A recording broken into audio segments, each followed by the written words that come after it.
Mutah is I marry a woman temporarily and then I divorce her and I pay her. So you admit that unlike Sunni Muslims who say that Mutah is abrogated, it's done I away can with. debunk that. Okay, before you debunk it, hear me out. The Sunnis say it's abrogated, it's zina. Unlike the Sunni, you admit and agree, no, it's not abrogated, it's still something we can enjoy, right? Correct.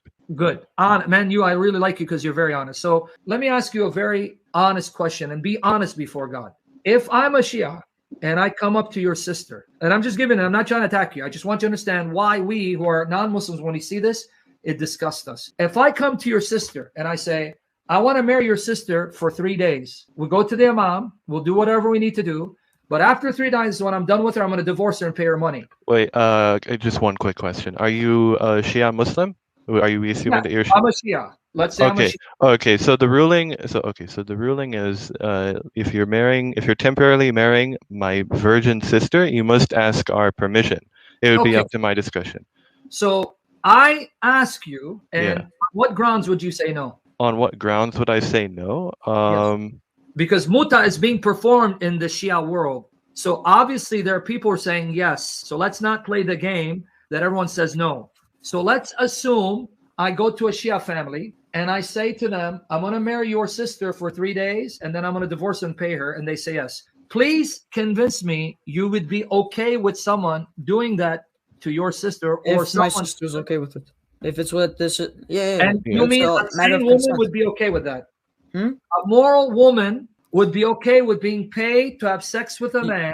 You have to get her permission as well as ours. I can't force her into it. That's just what I'm trying to get at. Which morally sane woman who has any decency would say yes to such a practice when the purpose of the practice is the man to have sex with me, unless the woman herself is a whore who just wants to have sex? Well, that's the thing. This situation is not common. It won't happen. I guarantee. It's not common. You're telling me that in predominantly Shia countries where the Shia are the majority, it's not common. Who are you kidding, man? You trying to kid me? No, I'm not trying to kid you. From what I know, doing it in England. There are Shia in England.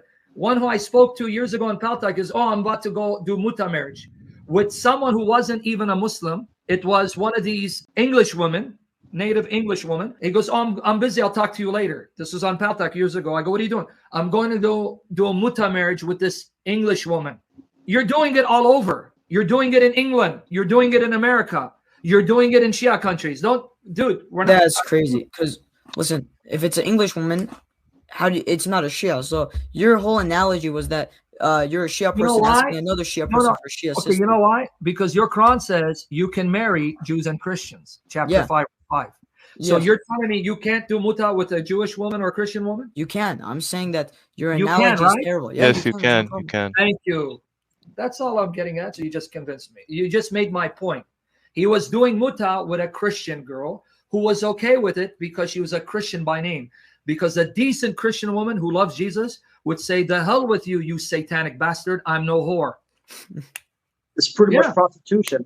Yeah. I mean, how does that tell you morally? Like what Sam was saying, somebody tells your sister, your own sister. What does your conscience tell you about that? Well, if I had a sister, I would leave it up to her opinion. Okay. And you'd be okay with that. Honestly, before God, you'll be okay with your sister. Say again that, please. Say again what you said about your sister. Say again what you said about your sister. I think I would, if I had a sister, I think I would, I would probably see. First of all, I'm not even the wali. It's the father who actually has the permission. But let's say I was the father. Okay, let's change it to my daughter. I think I would probably look at the qualities of the man. I mean, I have that option as well. I'm not just. It's not just about what the qualities, man. The guy's going to only be with your daughter for 3 days. How much qualities can he have for you to look at? I don't know. I feel like you're very tight on this 3-day analogy. Okay, but honestly, I've never seen under 6 months. Yeah. Okay, good. You're okay with someone marrying your daughter for 6 months and then divorcing or paying her? Yeah. Come on, listen to yourself. Yeah, because this can always lead to permanent marriage. There's no issue with this.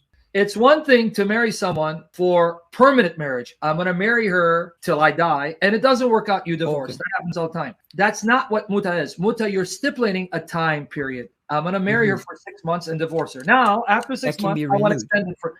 Come on, dude. Be serious. Be Yeah, I'm honest. being 100%, okay, 100% honest. Yeah. You okay From with what? it?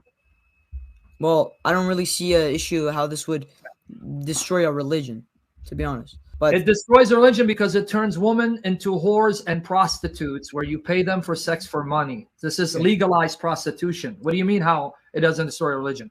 No, we believe that prostitution is when someone marries without the intent, without a contract. That is our definition of prostitution. Okay. So you'd redefine prostitution mean if I go sleep with a woman without a marriage contract, but as long as I write a marriage contract saying I want to sleep with you for 6 months, call it marriage and divorce you and pay you money, and you still don't see that's prostitution. My goodness. No, Wow, nowhere in our scripture does it say that that's prostitution. That's the whole point. That's why we reject your scripture, because if it's from God, who's morally perfect, he would never denigrate women to that level of treating them as sexual meat, as whores, but then disguising it as marriage. Thank you. That's our point. Okay, all right, I understand what you're trying to say.